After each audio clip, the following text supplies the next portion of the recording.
कब है देव उठनी एकादशी? क्यों भगवान विष्णु को करना पड़ा था तुलसी से विवाह?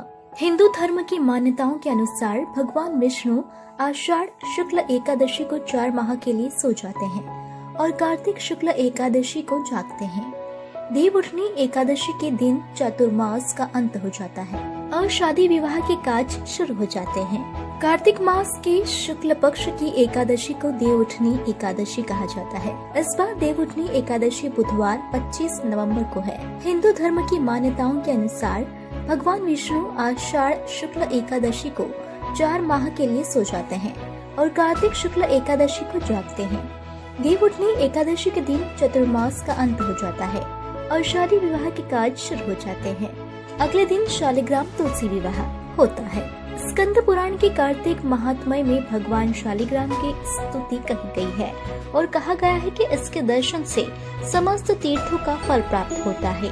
प्रतिवर्ष कार्तिक मास की द्वादशी को महिलाएं प्रतीक स्वरूप तुलसी और भगवान शालिग्राम का विवाह करवाती हैं। इस वर्ष गुरुवार 26 नवंबर को शालिग्राम और तुलसी का विवाह होगा। उसके बाद ही हिंदू धर्म के अनुयायी विवाह आदि शुभ कार्य प्रारंभ करते हैं। क्यों भगवान विष्णु ने किया था तुलसी से विवाह? शंखचूड़ नामक दैत्य की पत्नी वृंदा अत्यंत सती थी। बिना उसके सतीत्व को भंग किए शंखचूड़ को परास्त कर पाना असंभव था।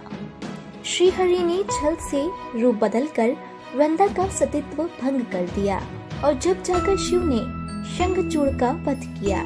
वृंदा ने इस छल के लिए श्री हरि को शीला रूप में परिवर्तित हो जाने का श्राप दिया। श्री हरि तब से शीला रूप में ही रहते हैं और उन्हें शालिग्राम कहा जाता है। इन्हीं वृंदा ने अगले जन्म में तुलसी के रूप में पुनः जन्म लिया था। श्री हरि ने वृंदा को आशीर्वाद दिया था कि बिना तुलसी दल के कभी उनकी पूजा संपूर्ण नहीं होगी।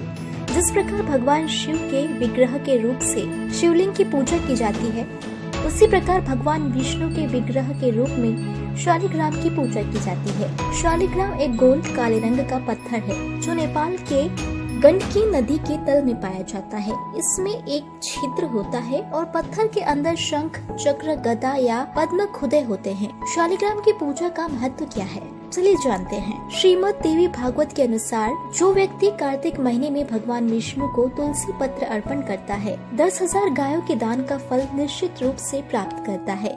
वैसे भी नित्य शालिग्राम का पूजन भाग्य और जीवन बदल देता है। शालिग्राम का विधि पूर्वक पूजन करने से किसी भी प्रकार की व्याधि और ग्रह बाधा परेशान नहीं करती है। शालिग्राम जिस भी घर में तुलसी दल, शंख और शिवलिंग के साथ रहता है, वहाँ पर संपन्नता रहती ही है।